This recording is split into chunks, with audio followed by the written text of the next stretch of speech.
रेवाड़ी में विधायक लक्ष्मण सिंह यादव के नेतृत्व में आई लव रेवाड़ी टीम बड़े ही उत्साह के साथ प्रत्येक रविवार किसी गली, मोहल्ले, बाजार या सड़क पर अपना सफाई अभियान चलाती आ रही है। रविवार को 92वीं सफाई क्रांति भाड़ावास फ्लाईओवर के पास कंपनी बाग में चलाई गई। इस अवसर पर शहर के वरिष्ठ हड्डी रोग विशेषज्ञ भी हाथ में झाड़ू, सर पर तसला लेकर सफाई करते नजर आए। कंपनी बाग पार्षद रीना गुप्ता ने भी सफाई अभियान में पूरी भूमिका निभाई। विधायक लक्ष्मण सिंह यादव ने कहा कि रेवाड़ी की ये सफाई क्रांति एक इतिहास रचेगी। उन्होंने कहा कि प्रधानमंत्री नरेंद्र मोदी का भी सफाई को लेकर बड़ा संदेश है। उन्होंने अफसोस जताते हुए कहा कि जनता में जागरूकता नहीं आ रही है। हम सिंबॉलिक सफाई करते हैं, जब तक जनता स्वयं सफाई में योगदान नहीं देगी तब तक हम अपने शहर को स्वच्छ नहीं बना सकते।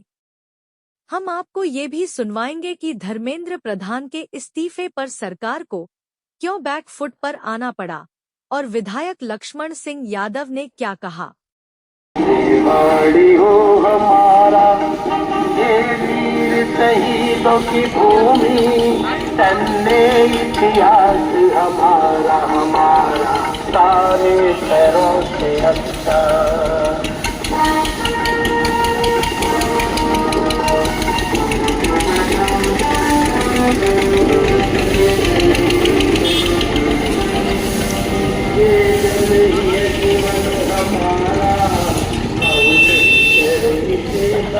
ये कहेंगे विधायक जी का सफाई अभियान किस तरीके से चल रहा है? रेवाड़ी शहर को खूबसूरत बनाने के लिए हम सबका कर्तव्य है कि थोड़ा थोड़ा सब सहयोग देंगे तो शहर बहुत खूबसूरत हो जाएगा।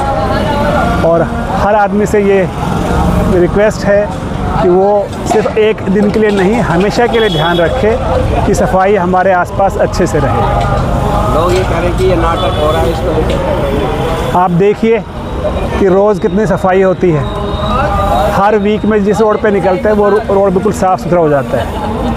आगे लोगों का कर्तव्य बनता है कि वो उसको साफ़ रखें हमेशा के लिए। सर कैप्टन साहब क्या कहेंगे सफाई अभियान को लेकर? सर सफाई अभियान को लेके आज ये 92वां सप्ताह है और माननीय विधायक श्री लक्ष्मण सिंह यादव जी के नेतृत्व में ये कार्यक्रम चलता है। और ये जो कर्मठ रेवाड़ी के योद्धा हैं जो सुबह 6 बजे उठ के अपने घरों से और ये सारे एक उस गंतव्य तक पहुंचते हैं जिसको पहले 4-6 दिन पहले निर्धारित किया जाता है और तरीकेवार ये काम पिछले 92 सप्ताह से कर रहे हैं।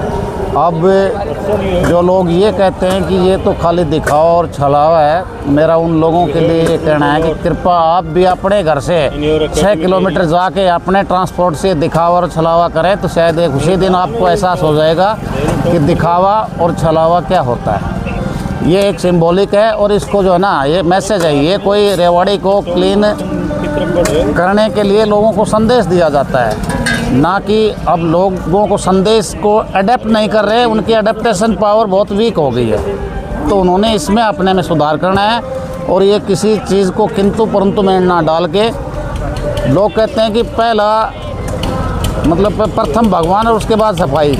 मेरा इसमें विचारधारा अलग है, पहले सफाई होगी तो ही भगवान आएंगे। और ये ज़रूरी है, हम अपने कहीं भी बैठते हैं तो झाड़ू मार के पहले बैठते हैं, पूजा अर्चना भी करते हैं तो पहले सफाई फिर जो है ना पूजा अर्चना होती है। तो मेरा हाथ जोड़ के जनता से निवेदन है कि इस कार्यक्रम में बढ़ चढ़ के भाग लें और कम से कम अपना सराउंडिंग तो देखें। धन्यवाद आपका। देखिए आज हमारा आई लव रेवाड़ी की टीम के द्वारा 92वां वीक है जो लगातार किसी न किसी नुक्कड़ पे, किसी न किसी सेक्टर में, किसी न किसी कॉलोनी में लगातार ये सफाई अभियान आई लव रेवाड़ी की टीम के द्वारा चलाया जा रहा है। और निरंतर मैं तो यही कहूँगा कि जितना जागना चाहिए उतने लोग नहीं जाग रहे, क्योंकि ये आप आज हमारे साथ हमारी पार्षद महोदय भी वार्ड की हैं, वो भी लगातार इसमें लगी हुई हैं, हमारे सारे साथी इसमें लगातार लगे हुए हैं। तो अगर सब लोग भी इसी तरह से कूड़ा ना फैलाएं और ना फैलाने दे तो हो जाएगा शहर साफ। 2 ही तो शब्दों का खेल है, इन 2 ही शब्दों में लग जाए सब लोग मिलके। और अब तो आपको पता है कि ये मानसून सत्र है और मानसून आ रही है, तो अब तो गंदगी साफ़ होनी ही चाहिए, ना तो इसके बाद तो बीमारियां और आएंगी और लोगों को छुएंगी। तो इससे अच्छा है कि उससे पहले हम सफाई का प्रबंध कर लें। और आपने देखा भी है कि आदरणीय मोदी जी अभी आए थे हाइड्रोजन ट्रेन का उद्घाटन करने, तो 5 मिनट स्वच्छता के ऊपर बोले और 5 मिनट इसी तरह से स्वच्छता ज़रूरी है, इसलिए मोदी जी सबसे आग्रह कर रहे हैं कोई स्वच्छता रखेंगे तो कहते हैं ना स्वस्थ रहेगा भारत, तो स्वच्छ रहेगा रेवाड़ी। तो इसलिए सारी चीज़ मिला के मैं यही कहूँगा कि लोग मिलके इस सफाई अभियान में जुटें और ज़्यादा नहीं आने की भी ज़रूरत नहीं है। अब अपने अपने घरों के सामने अपनी अपनी गली मोहल्ले में वही एक टीम बना के काम करेंगे तो मुझे लगता है कि स्वच्छ रेवाड़ी दिखेगी, आने वाले लोगों को भी रेवाड़ी बदलती हुई नज़र आएगी।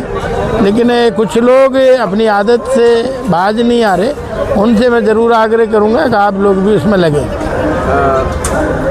ग्रीवेंस कमेटी की बैठक में भी निर्णय लिया गया था कि लोग जो है पशु पालते हैं उनका गोबर नालियों में जाता है तो उनका चालान काटना नहीं। वो देखिए गोबर तो डालना नहीं चाहिए, जिस चीज़ को मिसयूज़ करोगे तो फिर वो परेशानी हमें ही देगी, कोई दूसरे को तो देने वाली नहीं। तो इसलिए किसी भी चीज़ का मिसयूज़ ना करें, उसका इस्तेमाल ज़रूर करें। जिस प्रकार से कांग्रेस जनता पार्टी धरने पर बैठी थी और ये बवाल हुआ, आखिर सरकार ऐसा क्यों करती है कि वापस उसको बैकफुट पर आना पड़ता है? पहले क्यों नहीं निर्णय ले लेती? देखिए मोदी जी ने हमारी इस युवाओं की एनर्जी को पहचाना है, जैसे सोलर को पहचाना, विंड पावर को पहचाना। उसी तरह से जब बनते ही मोदी जी कह रहे थे कि सबसे नौजवान अगर कोई देश है तो वो भारत है।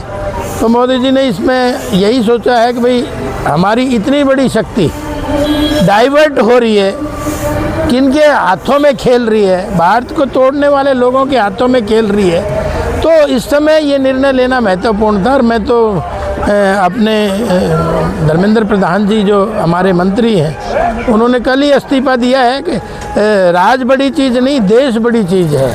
पहले प्रथम देश है। और आपने देखा किस तरह से खाना दुबई से आ रहा था, किस तरह से फॉरेन फंडिंग हो रही थी, तो इस तरह से तो देश टूट रहा था। तो राज बहुत ज़रूरी नहीं है, देश बहुत ज़रूरी है। इसलिए कहा जाता है कि देश प्रथम है, सेकंड जो है मेरी पार्टी है और थर्ड माई सेल्फ। तो उसी नीति के तहत आज ये मोदी जी ने निर्णय लिया है और बच्चों को भी ये बाद में समझ में आएगा।